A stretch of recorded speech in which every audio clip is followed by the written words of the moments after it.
Hey, you see that big blimp? What's the Brotherhood of Steel? Why are they here? Need a drink. Nuka-Cola. Hey, Valentine. Where's your son? What happened? Where do you want me to start? The part where Kellogg turned out to be working for the Institute? Or the part where he told me they have Sean? The Institute? Oh, boy. I'm sorry, friend. Truly. That makes things considerably more complicated. He ain't kidding. Heck, Nick's a synth, and even he doesn't know how to get in. No synth does. Security protocols strip those memories out. I need to find a way. I've been investigating these creeps for over a year now. The Commonwealth's boogeyman. Feared and hated by everyone. True enough. Sometimes they snatch people in the middle of the night, and sometimes they leave old synths behind to remind us that they're out there, but to this day, there's one thing nobody really knows. Where the Institute actually is. Or how to get in. Exactly. But there's one person who has to know, right? The guy who just handed them Sean. Kellogg. Huh. What about him? He had to have a way in and out. But am I right in thinking he's not available for a chinwag? He's dead, Nick. So, a murderer and a kidnapper gets his brains blown out by an avenging parent. Huh. Be a great ending if we didn't still have the biggest mystery in the Commonwealth to solve. He wasn't gonna talk. Even if I had a way of bringing him alive. Gets his brains blown out. Huh. His brains.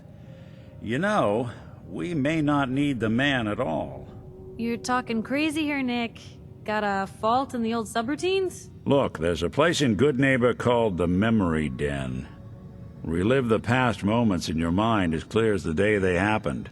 If anyone could get a dead brain to sing, it'll be Doctor Amari, the mind behind the memories. Who's this Doctor Amari? I'll let her give you her life story in person. Let's stay focused. I guess we're gonna need a piece of Kellogg's brain. Enough gray matter to bring to Amari and find out if this is going to work. Jesus, Nick. Gross. Seriously? I know it's grisly, but what choice do we have? We got no leads, nothing. That old merc's brain just might have all the secrets we need to know. Actually, I think I already have something.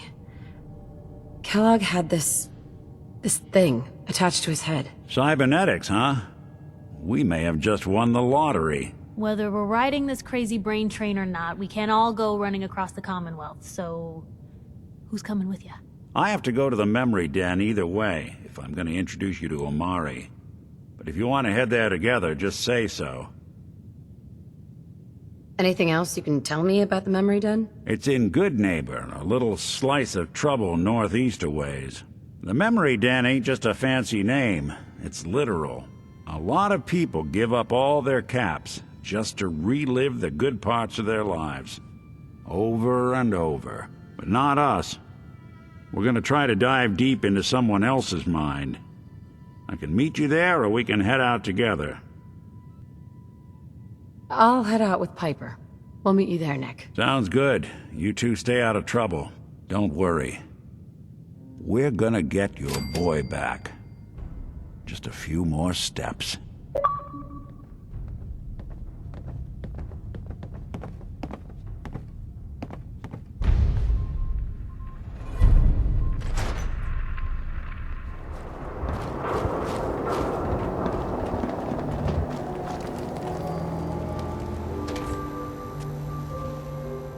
Hey, hold up there.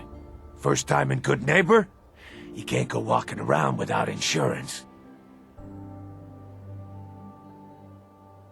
Insurance? That's right. Insurance. Personal protection, like. You hand over everything you got in them pockets, or accidents start happening to you. Big, bloody accidents. Time out. Someone steps through the gate the first time, they're a guest. You lay off that extortion crap. What do you care? She ain't one of us. No love for your mayor, Finn? I said let her go. You soft, Hancock. You keep letting outsiders walk all over us. One day, there'll be a new mayor. Come on, man. This is me we're talking about. Let me tell you something. Now, why'd you have to go and say that, huh? Breaking my heart over here. You alright, sister? I'm fine. Thanks for taking care of him. Good. Now don't let this incident taint your view of our little community. Good neighbors of the people, for the people. You feel me? Everyone's welcome. Goodneighbor. That what you call this place? That's right. We cobbled this little neighborhood together out of the freaks and misfits that just wouldn't be accepted anywhere else. You'll see. You make enough friends here, you'll call this place home soon enough. So long as you remember who's in charge.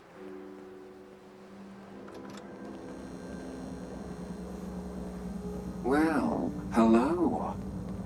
Everything here is guaranteed to injure, maim, or kill at your discretion. Except me. I only kill when I want to. Who? What are you? I'm a woman, baby. Can't you tell? Oh, of course you are. It's just all those metal plates. You're a robot, right? A very womanly robot. Designation, Assaultron. Designed to provide a variety of security-related tasks to the modern man. Runtime conclusion. Why work for the man when you can work for yourself? New designation.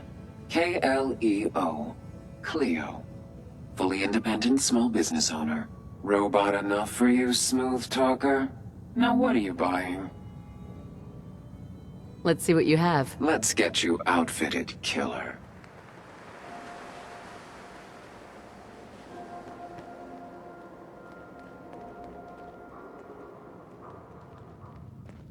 Well, well, Mr. Valentine.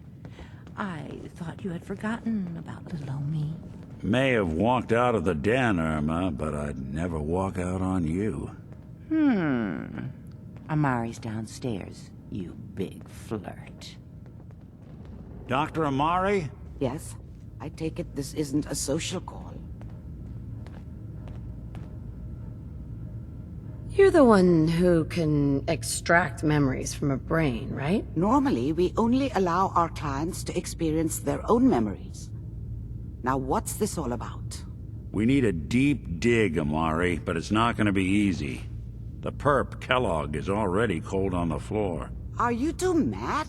Putting aside the fact that you're asking me to defile a corpse, you do realize that the memory simulators require intact, living brains to function. Please. Nick told me you're the only one who can make this work. This dead brain had inside knowledge of the Institute, Amari.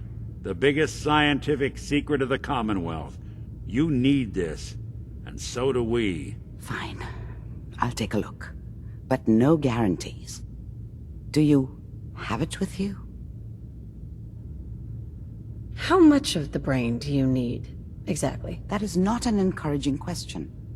I suppose I'll have to make do with whatever you can find. Here's what I could find. What's this? This isn't a brain. This is... Wait. That's the hippocampus. And this thing attached to it? A neural interface? Those circuits look awfully familiar. I'm not surprised.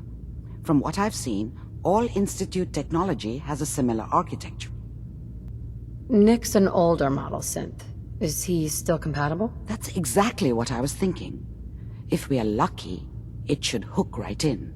But even if this works, Mr. Valentine would be taking on a tremendous amount of risk. We're talking about wiring something to his brain. Don't worry about me, Amari. Let's do it. Hey, I appreciate this, Nick. You can thank me when we've found your son. All right, let's do this. Whenever you're ready, Mr. Valentine, just sit down. If I start cackling like an old grizzled mercenary, pull me out, okay? Let's see here. I need you to keep talking to me, Mr. Valentine. Any slight change in your cognitive functions could be dire. Are you feeling any different? There's a lot of flashes.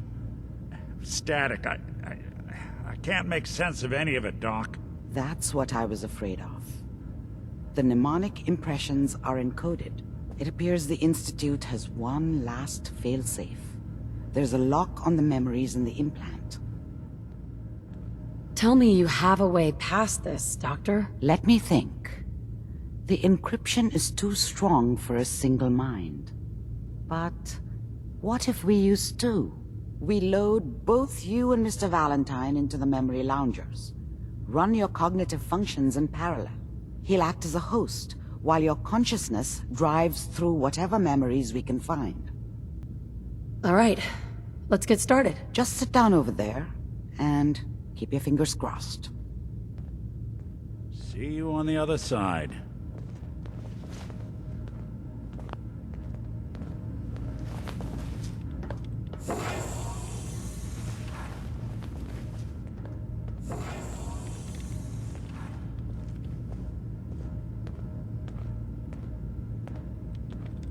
Initiating brainwave migration between the transplant and the host. Mnemonic activity coming from the transplant. It's degenerated, but it's there. We're going to load you into the strongest memories we can find. They might not be stable. Just hold on.